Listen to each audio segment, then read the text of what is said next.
Develop India by 2047 के तहत India को डेवलप्ड इकोनॉमी बनाने के लिए लगभग 8% एनुअल ग्रोथ चाहिए। इसी गोल को अचीव करने के लिए पॉलिसी मेकर्स रैपिड इंडस्ट्रियलाइजेशन और डीपर कैपिटल मार्केट्स पर बेट लगा रहे हैं। इस डायरेक्शन में एक बड़ा स्टेप है फाइनेंशियल सर्विसेज रिफॉर्म्स का लॉन्ग अवेटेड पैकेज, जो इंडिया में फॉरेन कैपिटल का फ्लो काफ़ी तेज कर सकता है।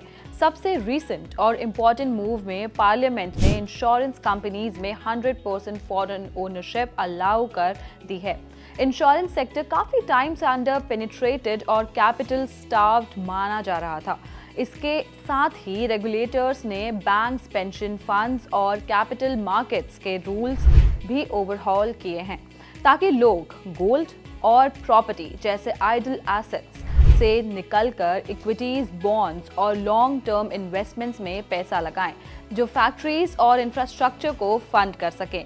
फॉरेन कैपिटल अट्रैक्ट करना और ज़्यादा अर्जेंट इसलिए हो गया है क्योंकि यूएस ने इंडियन गुड्स पर 50% टैरिफ लगा दिए, जिससे एक्सपोर्ट्स पर प्रेशर आया। एक्सपर्ट्स का मानना है कि ये रिफॉर्म्स टैरिफ्स वरीज के बीच ग्लोबल इन्वेस्टर सेंटिमेंट को रिवाइव कर सकते हैं।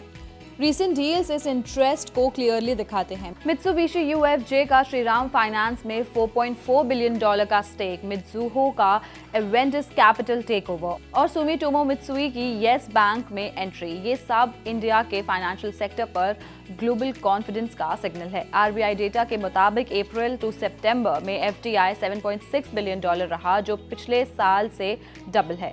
इंश्योरेंस के साथ साथ $177 बिलियन पेंशन सेक्टर को भी 100% फॉरेन ओनरशिप के लिए ओपन किया जा रहा है।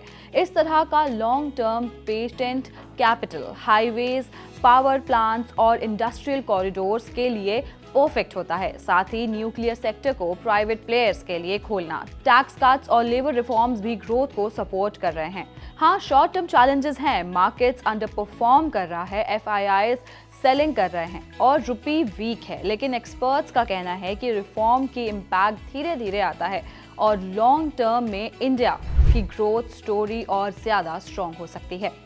ऐसी और जानकारी के लिए पैसा लाइव को सब्सक्राइब करें और हमें अपनी राय कमेंट बॉक्स में ज़रूर बताएं।